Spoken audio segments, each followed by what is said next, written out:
Alrighty, just finishing up here at Easy Life right now. Got a bunch of parts right now, so the fuel shut-off cable and all those goodies.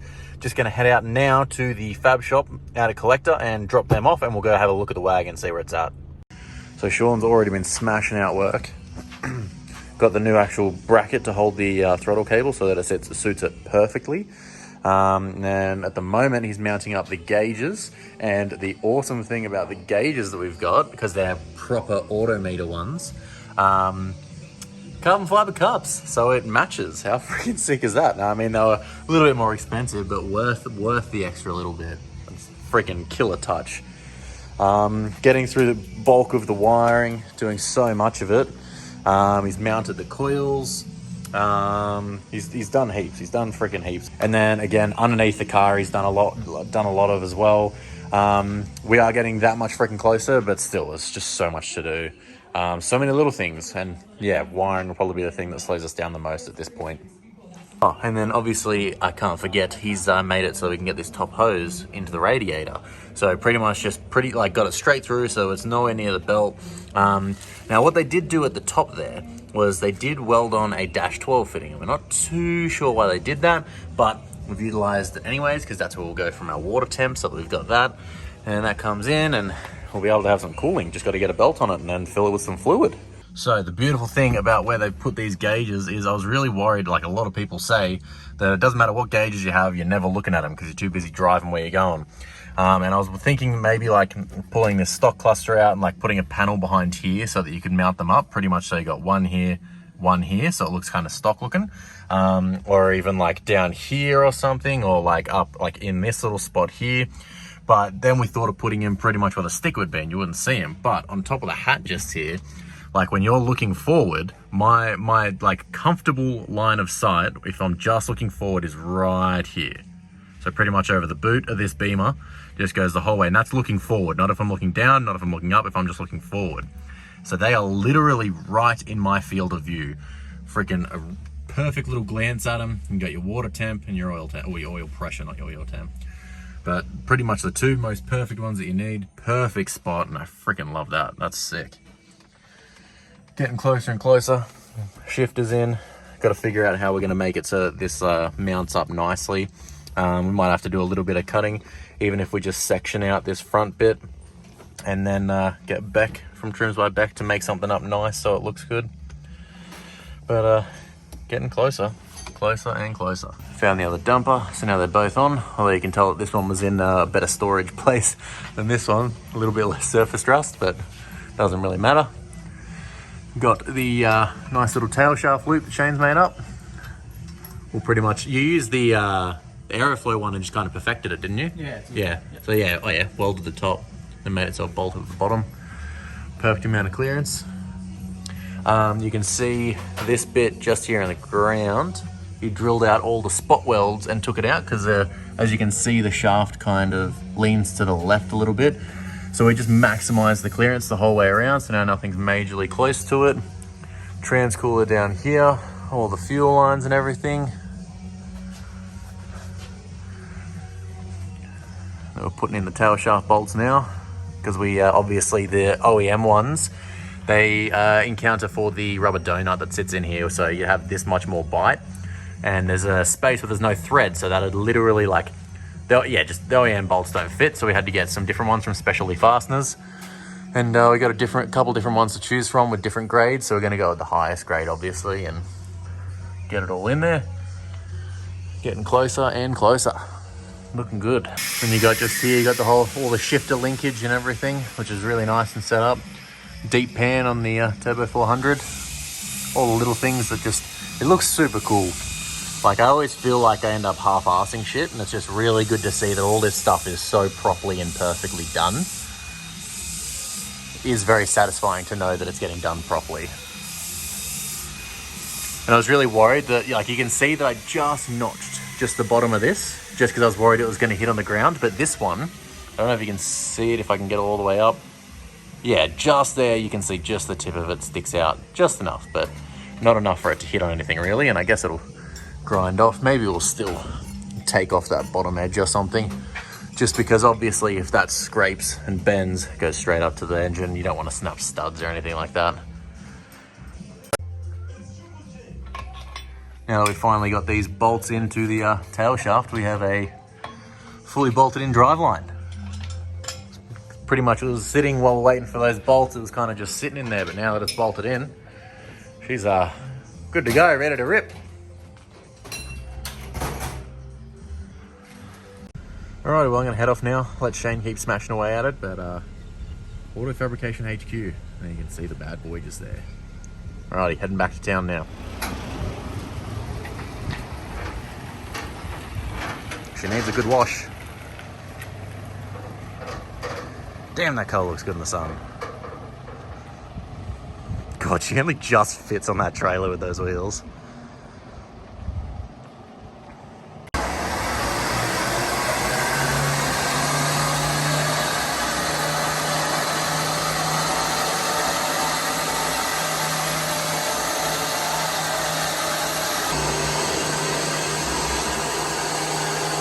Alrighty, so pretty much what we need to do is we need to get the car to where it is at a starting point. So at the moment you can see that we've got our killer little fuel shut-off. I'll change it to this so it's... So yeah, we've got our killer fuel shut-off valve that Shane fabbed up, and this thing is 6, so pretty much out is off, and then you push in and then that's the fuel on. So that's actually opening the fuel shut-off valve down there in the engine bay. So then obviously when you finish the skid, you just pull back and the fuel is cut off. Also the shifter is mounted, so at the moment that's in park. So then that's into neutral. I'm not going to shift all through the gears because there's no fluid in there now. I don't know if that's a good thing or a bad thing to be going through all that stuff, but yeah, so I got the switch, like the neutral switch. Obviously I'll just do it once, click it back, there's neutral, so that would be in third. So once that's in third gear and it clicks, you push it forward. Can't go past neutral, so I can't accidentally hit reverse while skidding or anything. Click that, reverse, park. So yeah, car can't go anywhere. But we need to pull off this awesome panel that Nelson from Billet Buttons made us. And we have to delve into the wiring just here. So very simply, we've got, as it says, ignition, starter, that's fan 1, 2. And then we've got steering and fuel. So all the wiring is already done. They just don't have the actual relays put in the top. So all we're going to do to test start it is we're going to bridge the in and out of each relay. So I've got some crimpers, got some wiring, got some terminals. I would just jam them in there or something, but I want to do it somewhat legit. So I've got some spade connectors so we can actually push them in. I'm going to test it, make sure that because these are all super cheap had, make sure these spade connectors actually fit into the terminals at the top there.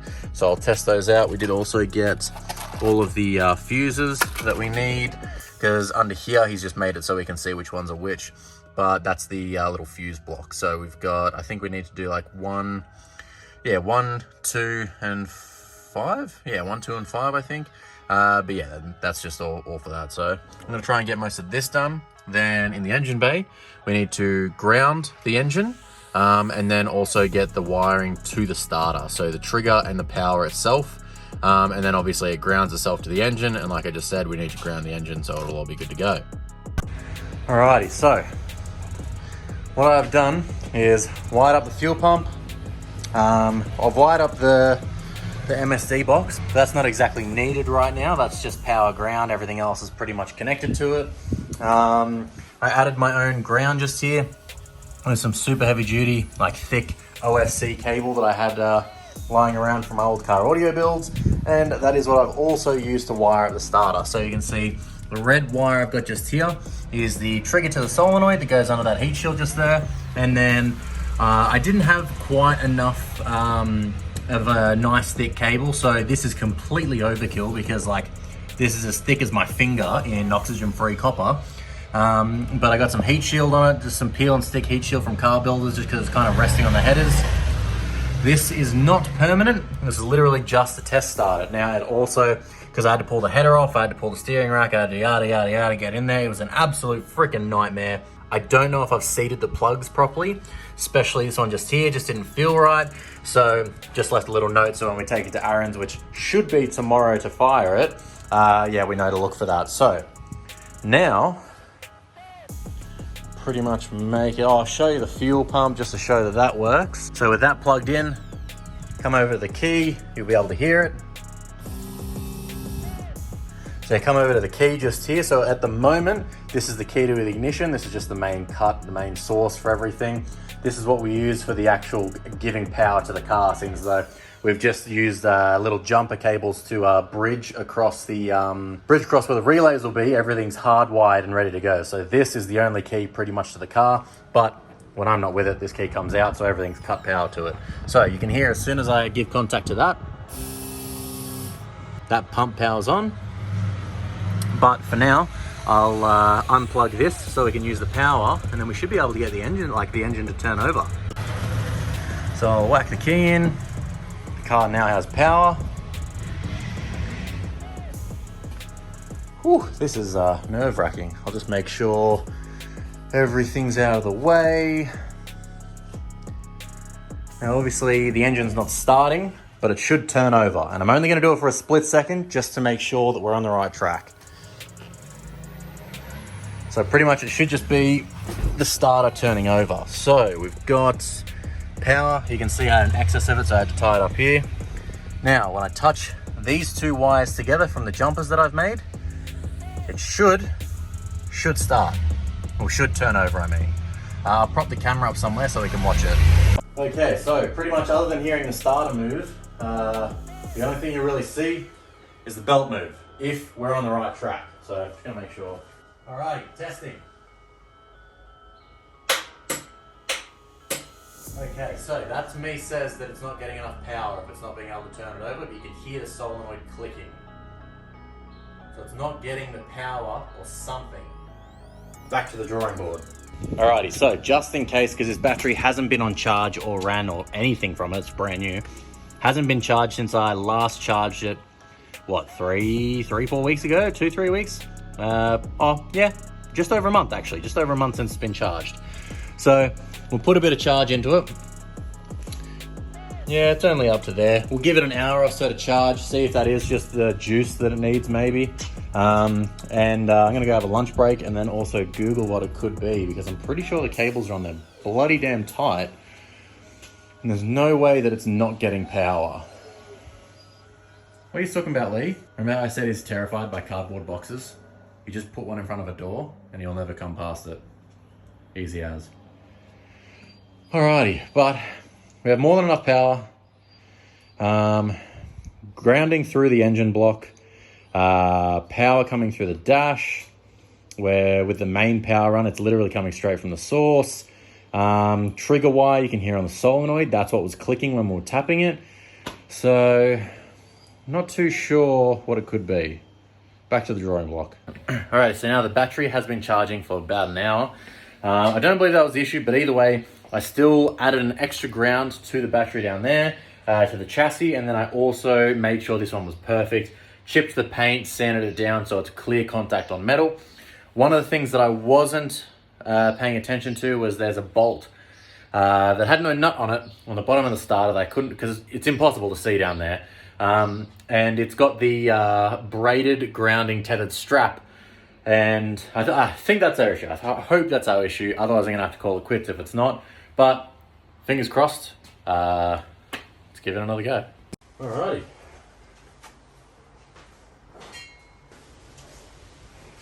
Okay, one more time. Testing. Ew.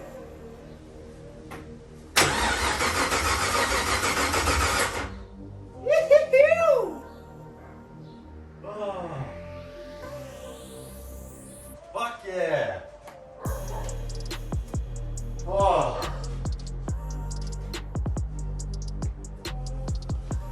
Fuck yes. Oh, alrighty, so now that we've got the engine turning over, God, that's where I'm gonna have to call it a day. And tomorrow should be the day where we fire her up for the first time. Sadly, I would love to do it right now, but I've just finished holidays and I'm now back at work. Again, it kind of came down to wiring and everything. Like we could have still made it to slam if we really pushed for it, but we got lazy in the last week when we decided we weren't gonna go anymore. So yeah, that's pretty much the only excuse I have for it really. We just got a bit lazy and complacent, but turns over now. Fingers crossed, hopefully tomorrow it's fired up. And then next Saturday, Harley's coming back down and we are going to finish wiring the entire car. Then it should be running, driving at its full utmost potential, ready to shred tires. So I'll cut back in tomorrow when the wagon is over at Easy Life Automotive, where hopefully we are, for you guys, seconds away from starting it. So cut back then. So pretty much just checking over everything. Aaron's checking over the fuel system, everything like that. And then we'll start filling her up with some fluids. Engine's obviously got oil in it still, but once we check everything else out and fill it up, we'll fire up and see how we go. So we're just stealing some meth from Aaron's car because he's fresh out of drums, and seems though his engine is heading back to BG so that he can get a quick little health check on it, because he lost, like, for some reason at Slam he just had no oil pressure. Checked it, looked like the oil pump, I think he said the oil pump's dead on it, but yeah, he's got no fuel at the moment. So because he has a full tank of meth still, we're harvesting it to impress to chuck in CLIK-B8. And I think from what I could hear, I think Pico's here. Yeah, it's pouring. Yeah, sick. You wanted to fill up? Oh yeah, everyone here. Pico's here, he's back. I'm back. But we're actually finally testing everything now, seeing if how the front tank fills up, checking for leaks or anything.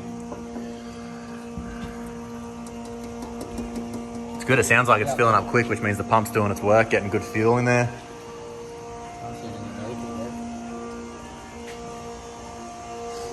Exciting. This is exciting. Woo. Yeah.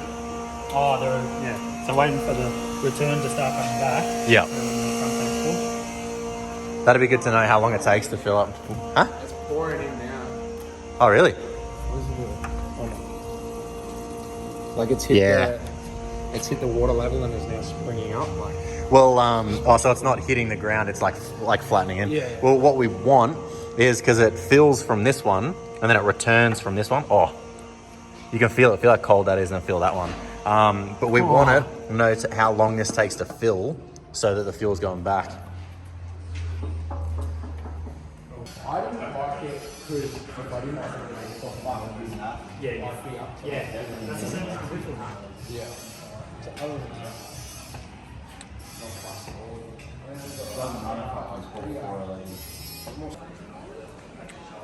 Key? Yeah.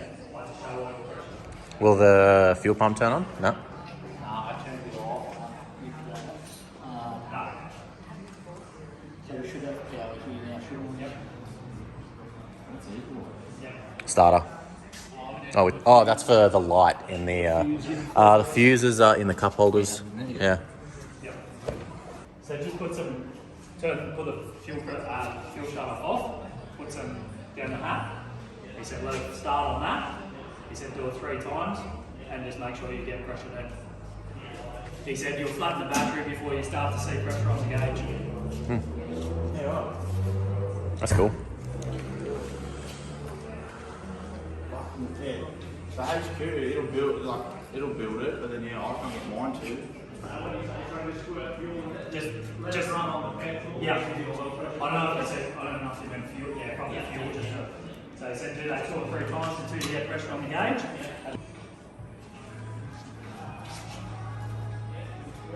Yeah, it's got a little bit.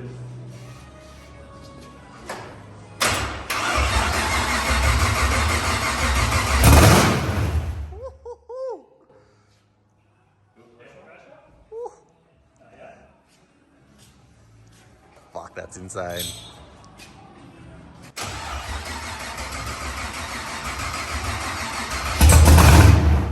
Oh, that sounds good.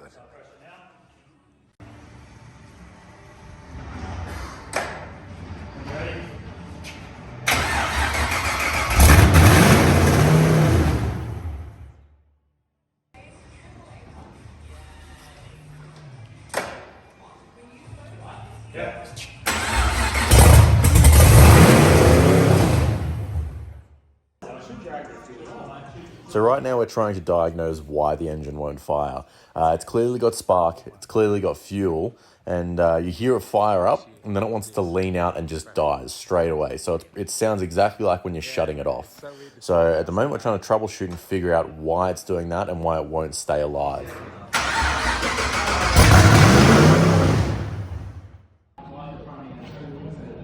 Hey? Yes. it's like a shuttle. It's like at the end when you turn it off. Again, the fuel that I had.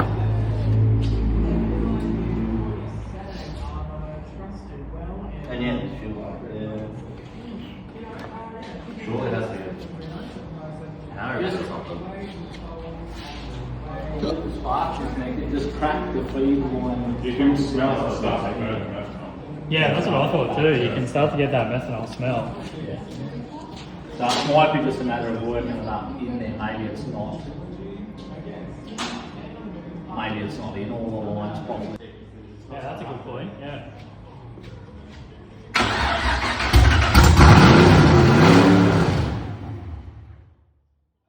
Yeah, look there. That needle is now sitting across the way it's got to feed up. So Yeah, but that doesn't matter. That can be put on in any position. That, Yeah, you can undo that back Yeah, up. yeah, Oh, yeah, that's where yeah. it belongs. But how is it getting fuel up there? yeah, that's right. It doesn't make sense, but Maybe it's not completely open. yeah, it should. It does bottom out, but we'll see.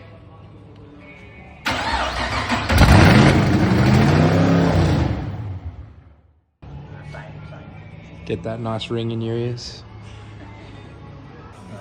No, it's same like it needs to go this way. Yeah.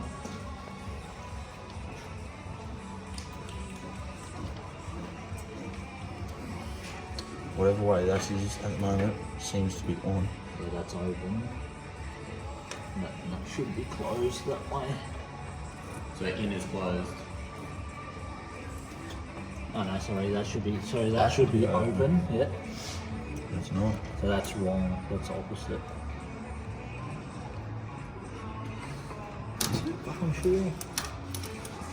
Sure, I looked at that.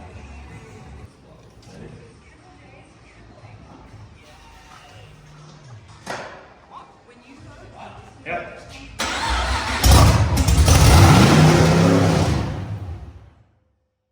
No. Out of the line. Oh, But that should have pulled it back up with that much. Does yours have fuel below the blower on your? No, it was only half injection, isn't it?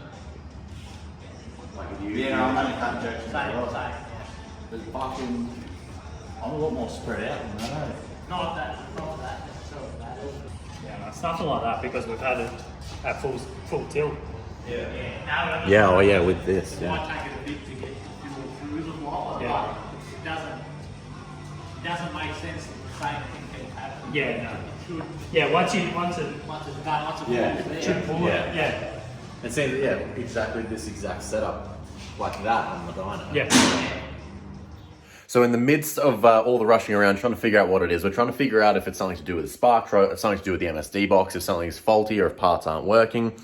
And then I'm pretty sure it was Shane, it was either Shane or Tim. They realized that the vacuum port on the back of the high-rise manifold was wide open. So as you can hear, when the engine tries to start, it starts to rev up and pretty much leans out. And you can see even in some of the shots when Aaron tries to rev it to keep it alive, it makes no difference. And that is because at the bottom of the manifold, it is sucking in air. So it is pretty much overriding the whole fact of the injector hat, trying to stop air from getting to it. And then so once it fires and it really starts to suck air, it's just going to start revving up and leaning out. And it, yeah, pretty much just leaned out straight away. So called Aaron from APM so that we could get a professional's opinion on it. And he pretty much straight away just said, that is your problem. Whack some race tape on it. So we literally grabbed some painter's tape, whacked it on the back of the manifold, and that's where we're at right now.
Brings a tear to my eye. It's just Just for the go. no, that's just the emotion, not the spicy cough or anything. It's fine. Dave, is that funny if he wants you to run and boost gauge before you No. rank that hole? He just said, you know, it's up to you whether you run a boost gauge or not. He says I'm not fast. Ooh, that smell. I've never ever done the change. Yeah. So, we're going to get 2 lengths for that. Who would have known that? Fucking. Oh, Yeah, what a fucking tape. Someone should have known from experience. Hey, look at that. Looking nice there already. Just from that. Just from idling for 5 seconds. just a smiley face, bro.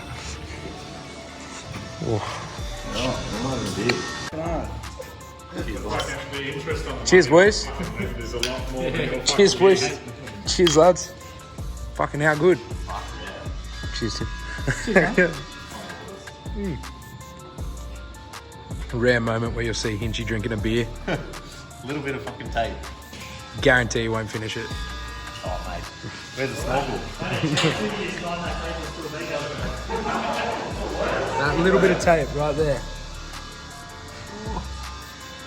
That's what we needed. And just like that, CLIK-B8 is running. Aaron's still got the car at the moment. There's probably a week's worth of work left in that. And then this Saturday, we've got Harley coming to finish off all the wiring. So by the end of this weekend coming, it should be completed. Like pretty much to the stage it'll be at one of its final forms. I mean, cars are never done. But like, I'm so grateful for the time from Aaron from Easy Life Automotive, from Shane from Auto Fabrication HQ, and like Aaron from APM. Call on a weekend and still happy to help us out and everything. It's mind-boggling how much people go above and beyond just to help out, just for the love of cars, just for mateship, things like that.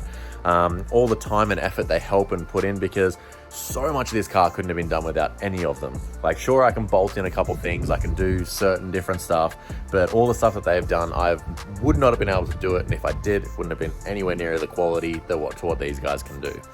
Huge shout out to them. Again, could not have done it without them. It was an awesome killer day. It'll go down in the memory books. That is the first time that an engine has fired in that wagon since pretty much the week before the crash of the last wagon. So massive moment. It's incredible to see how close it's coming now. Just a couple small things left, like you've got the transfer dipstick, you've got to plug up those holes in the manifold. Engine oil cooler, just like a bunch of small little things, and then we're good to go. Just literally like finishing off the last little bits. So that's where I'm going to wrap up this video. I hope you guys really enjoyed it. I feel like this is the most monumental video in the entire build. And I'll catch you guys in the next one, which should be Thursday at 6 p.m. So be there or be square. Alrighty guys, peace.